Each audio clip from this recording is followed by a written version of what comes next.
Yo, what is going on YouTube? It is your boy GZTV. We are back to making actual videos, and we are here to talk about You Season 2, Episode 2.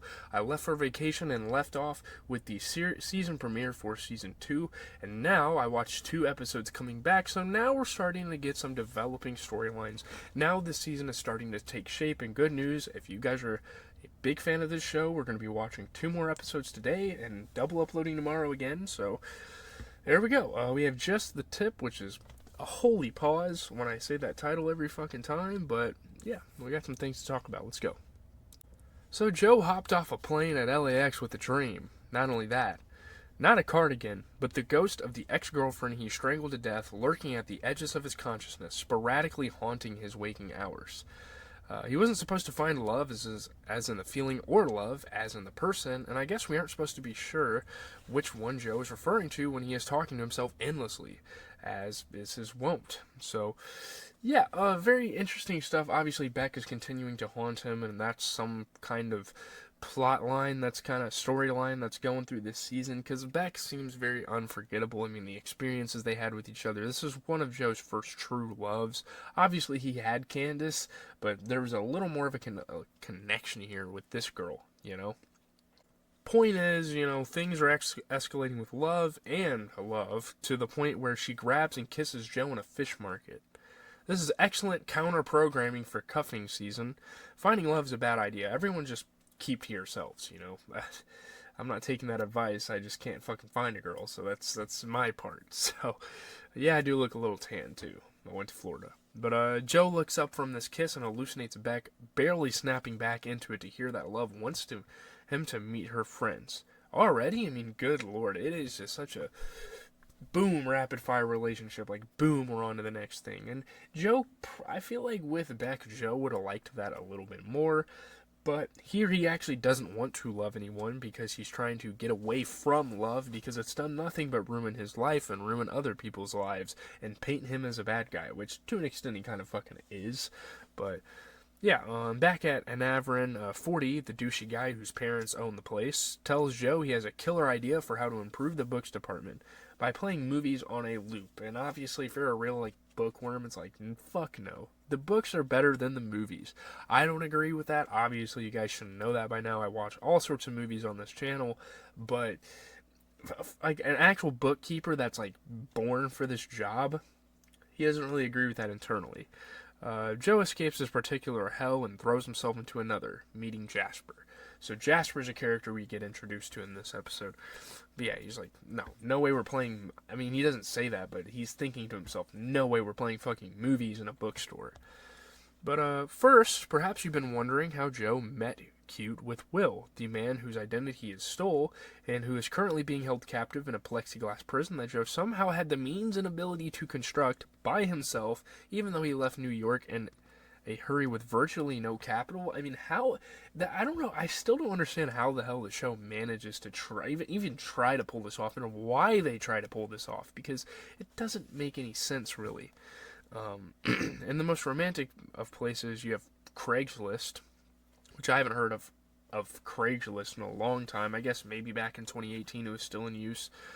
Will is one of those guys who can help you come up with a whole new self and or get you out of town should you hope to never return. You can't return, though. Like, if you want to get a new identity with him, if you want to return, though, I mean, you have to kind of develop something over the years. But Joe wants to return. He wants the kind of rock-solid fake identity that allows a person to go to Mexico and then, when he thinks maybe Candace is finally ready to talk to him again, travel back to New York. Will says those identities take ages to cultivate, sloppily dropping that his own self took a decade to construct. Will Bettelheim is no one, and yet he is the man before Joe. He is a shell person that any other person could just occupy, like an abandoned storefront. It's like, oh, if it's open, you can fucking have it. Well, Joe kind of just took it just 'cause. He needed it. But, yeah, we need to kind of get moving here. I'm kind of talking really slow. But, yeah, just as Will, awfully dopey and trusting for someone in this line of work, tells Joe, you're lucky you're a white dude. No one ever suspects shit when it's a white dude. Joe raises a cinder block on high and brings it down into the back of Will's skull. So this is the episode where we find out how the fuck he met him and how the backstory of him being trapped in plexiglass. So now Will's in a cage that Joe is sure would make Mooney proud. Will tries to reason with Joe. He needs his meds. But Joe has a more pressing concern, the money Will owes Jasper. Will says it's $3,000, which is funny because we find out later it's a lot more than that. Joe makes a counterfeit classic novel, sells it, and thinks he's solved his problems. But this is not how things go. Jasper swings by an Averin and Joe gives him the $3,000, only to learn that his tab is more like $50,000. I mean, I guess this line of business is pretty fucking expensive. I don't know. But shoot, it's crazy. I mean, ruh-roh is all you can say. Just to make sure he gets paid on time, Jasper pulls a knife out of his back pocket and just chops off Joe's fingertip, like an entire knuckle worth of finger. You're watching this, you're like, what the fuck, man? I mean, that's kind of cool, like, it's shock value for this show, but you're thinking, like, who fucking acts that impulsively? I guess a fucking serial killer does stuff like this, but what? I mean, what? Jasper stashes this severed fingertip in a bag of ice that he brought for exactly this purpose. Wow, gotta say, I do appreciate a planner who thinks of everything, unlike Joe, and reports that as long as Joe gets him his money in 10 to 12 hours, Jasper will return his finger, and then this amazing surgeon should be able to stitch him back together. It's like, are we in a fucking horror movie, or is this a drama? Which one is it at this point? Fortunately for Joe, there's a guy named Rufus who, according to Will, owes Will $50,000, who he's going to get which he's going to use to give to Jasper. So that the number is exactly what he needs should have been a flag as red as the blood gushing uncontrollably from his hand. It's like one of those movies about how the kids need exactly $5,000 to save the rec center, and then there's a dance contest one town over and the prize is $5,000. But Joe doesn't clock it. Joe doesn't quite grasp that concept. He doesn't watch enough movies, guys. He's a fucking bookworm. Of course he's not going to be able to catch that. He is too distracted by the fact that he has to miss lunch with Love's coven. Like, forget my hand getting chopped off. Like, half of it. Maybe even a third of it. I want this girl, like, but it's so fucking toxic because he's not looking for love, but he's doing anything for love at this point. So here, Joe makes a classic lying mistake. Too many details, telling on himself, but swings by just long enough to lurk and spy on Love's friends and get to meet them without really getting to meet them. He's kind of got, like, eavesdropping on them and trying to get an idea of who these people are. I personally would have prioritized getting the $40,000 between me and the rest of my fucking finger, but this is Joe we're dealing with. This is Joe we're talking about. He's a lot different than your average person. The friends are Lucy, an Instagram poet who marches for LGBTQ rights and represents all the Jennifers and some Kates. Sunrise, wow. Lucy's partner, a stay-at-home mommy blogger to a toddler named Candle. Okay. And Gabe, a pansexual acupuncturist and Love's best friend. Joe is worried that every single person at the table wants to have sex with Love. It's like, I guess so. Like, what? But his full-body hatred for them goes away when they are genuinely supportive of Love's hard-won ability to open her heart after losing the guy he thought was her soulmate. And he realizes, compared to Beck's friends at least, these are very supportive people. So Rufus is at a party at noon on a Tuesday. The delivery of that line was pretty awesome. The pure disdain. Multiple people at the party mistake Joe for John Mayer, which is fucking hilarious. Another really funny moment in the episode.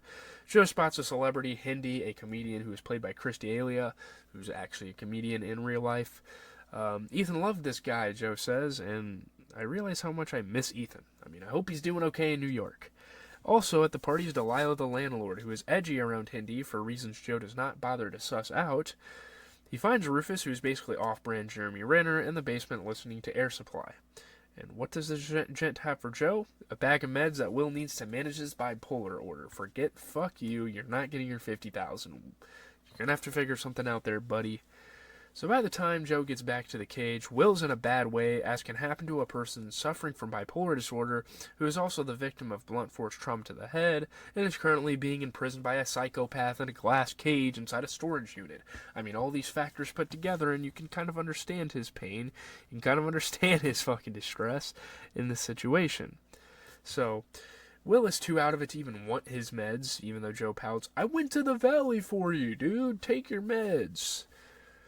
Love comes by Joe's place to catch him in his lie. 40, his alibi for missing lunch, is her twin brother, which is a cool revelation and a cool connection, and that's going to have a cool dynamic moving forward. which means she is also an Anavran scion. Joe keeps saying this is a terrible time. Love can tell that Joe is really hurt by the last person who dated him because Love has no clue who she is dealing with. Joe hallucinates back again and yells in Love's face. I think, yes, maybe now Love will see you for who you are, a man who cannot control his anger around women and should never be near or alone with one ever again. You should never fucking find love again. You're good for telling yourself that because it's not good for you, dude. But he's fucking yelling in her face, using this hallucination to, like, fuel anger. Like, dude. Back at the ranch, homemade jail cell inside the storage unit, Jasper is here. Joe has brought him here because Jasper, like Will, is a real dum-dum for someone in such a nefarious industry. Joe reveals his true identity as Jasper and marvels at the whole situation. So you put him in a Hannibal Lecter thing, yeah? He says. I suppose you realize you need psychiatric help. I mean, yeah, you fucking do. Then Jasper, in a real pots and kettle situation, comes at Joe with a fucking knife again. But this time, Joe is prepared and in a neat hybrid of self-defense and premeditated murder, stabs Jasper in the gut and kills him right then and there. So yeah, we're pretty much seeing a fucking Dexter Part 2. We're pretty much seeing New York and LA's Dexter. We're not in Miami anymore. I really want to go back and rewatch that show. Wow, that was phenomenal. But Beck's ghost pops up to just point out to Joe, like, no judgment or anything, but that's yet another murder on his conscience. She reminds him via visual aids, and he strangled her to death. As I felt during last season's finale, I'm not really here for milking the abuse of Beck for shock or entertainment value, and I'm not sure what we gain from seeing all the bruises on her neck aside from more torture porn. I mean, guys, just let it fucking rest. I feel like that's kind of a flaw with this episode, is that the show creators just don't really know how to let that be. But Joe gets back together again by Dr. Daniel, bops over to Anavran to take out some damning security cameras, then goes home to dismember Jasper before putting him through a factory-grade meat grinder that he has access to for some fucking reason. Again, this show makes no fucking sense. Is that an in and out? Like, wait, it was so confusing. The show is really bad at explaining itself, but I digress. Also, he has a wall of saws and knives and other such torture devices. He should really be wearing a shower cap because there's no way his hair doesn't get into the evidence. Anyway, he chucks all the ground up body parts in dumpsters. Goodbye, Jasper. First and last episode we will see him in. So then he goes over to Love's place. This was not shown in the episode, but I have to believe, nay pray, that he showered first. He sort of tries to explain to Love that he is the one who hurt his ex, not the other way around, and that Beck did not know what risk he was taking by being in a relationship with him, and that's a fucking red flag, because who knows how Love is going to interpret that line. Love says she can take care of herself. I say murders by intimate partners are on the rise. I mean, yeah, I feel like that's going to be a storyline. But like Joe sobbing at the already vanished Beck ghost, Love cannot hear my cries. She says they can be friends, and which is pretty fucking funny. Then she says that she really hurt James, the husband, too. And again, I say I really, really, really hope that she killed him just for the sake of, like, a connection, for the sake of a cool character dynamic. Because Joe's trying to make amends for a shitty day, he hits up Delilah in the laundry room. Delilah reports that Henderson had seemed to really be looking out for her when she was working as a stripper, trying to be a screenwriter, and then he drugged her beer and sexually assaulted her when she was 17 years old. So yeah, this Henderson guy seems like some fucking bad news. She wants to write the big Hindi expose, but no one will talk to her because all the victims are young women of color, they're all strippers, and don't think it's worth the risk. So this is why she doesn't care about all the scumbags she writes about now. To Joe, she goes on, "You nod as if you're somehow not one of them. You act nice because you're not. And I may not know what kind of bad you are, but I got my radar the hard way. So stay the fuck away from me and my sister," which is a really dope moment. It's a really cool thing for her character to act like crazy enough. Obviously, it seems like some plot convenience to be able to, holy shit, my voice. I am stuttering. Be able to like sniff that out is kind of crazy. But Joe goes home to Will, his only friend, who he has successfully conned into taking his meds by crushing them into a green juice. Will was so out of it, he says, "At one point I thought I saw you murder a guy." In addition to a little light homicide, Joe also stole a pair of Love's underwear out of her laundry basket. I mean, old habits are coming back. We're kind of calling back to the first season of the show. So yeah, that's going to do it for this one. I have another review cooking up very soon. I just have to get this video out for you guys, go do some cardio, go do some homework, a little bit of in-between stuff before I start making more content. I have plenty of time to do stuff. I'll probably stream around 9 or 10 tonight, and we'll be there late, so if you guys are fans of streaming and gaming, GZTV live on Twitch, all lowercase. Check me out there. But anyways, I'm out, guys. Leave a like, comment, and subscribe. As always, man, it's been your boy, giving you some TV content. TV show content. We are currently on You. We're on the 3rd episode of Season 2, which we will cover very soon. We're probably going to get into like Game of Thrones once we're done with this, but I have to wait for Season 5 to come out, so that'll be cool too. Peace.